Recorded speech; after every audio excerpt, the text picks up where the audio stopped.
Oh yeah, it's Amazon time.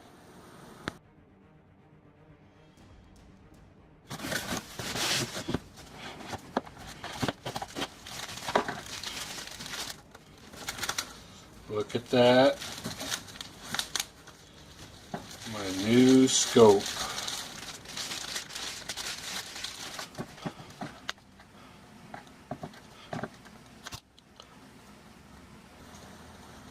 Five 3x9. I like those lens caps. Oh, look. Green. Red.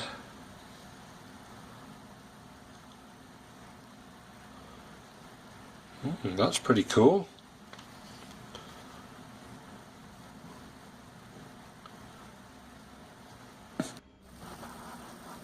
This scope comes with green illumination on the crosshairs.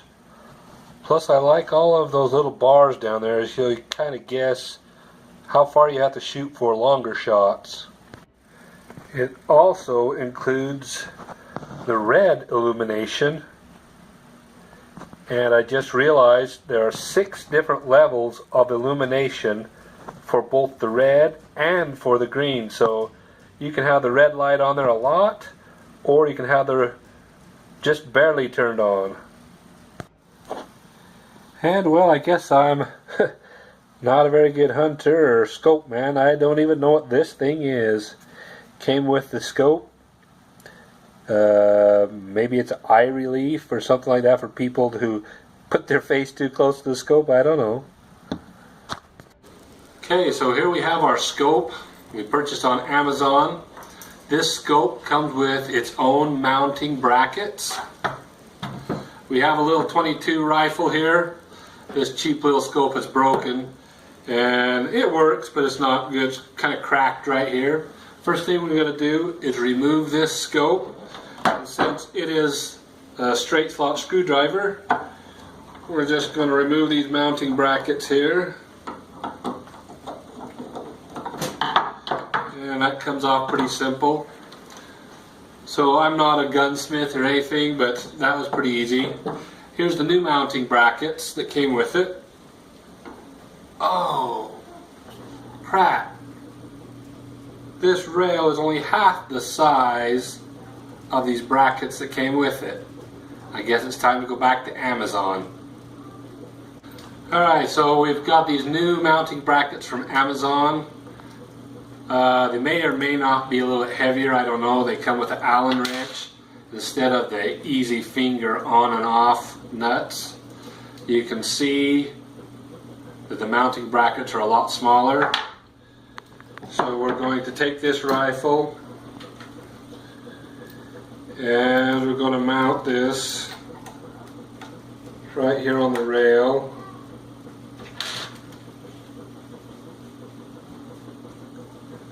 Because I'm not a professional gunsmith, I'm going to guess where this needs to go. It looks like about right there will probably do.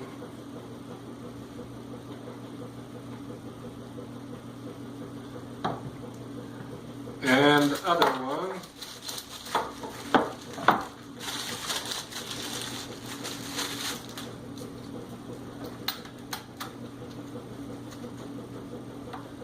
Before I tighten them down with the wrench, I'm going to make sure the scope fits. Okay, now that I've got this scope mounted on here, I'm going to tighten it down with the Allen wrenches. And I've given it a pretty good tighten there. Unlike that little one, an aluminum scope, I felt like I was stripping the threads. This feels like I'm really bolting it to the rifle. It's nice and strong. And there we go, it's all tightened down. Now it's time to go to the rifle range and test this new scope. This is a standard scope with the up adjustment and the left and right adjustment. So let's take a few shots here and see where it is.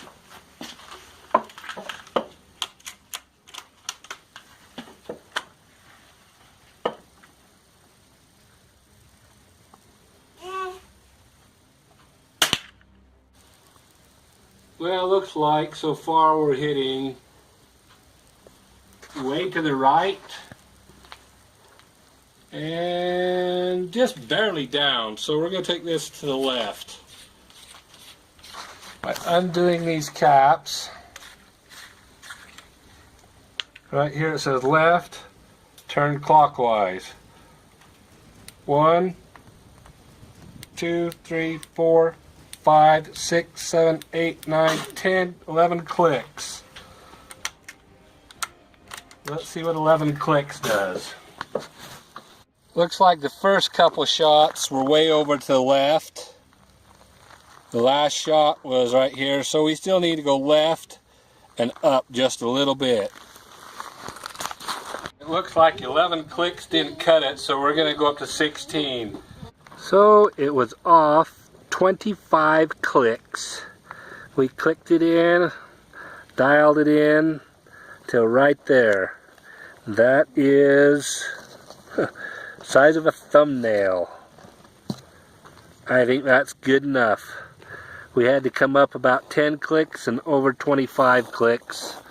So the scope was quite adjustable, and we liked it so well we bought 2 of them.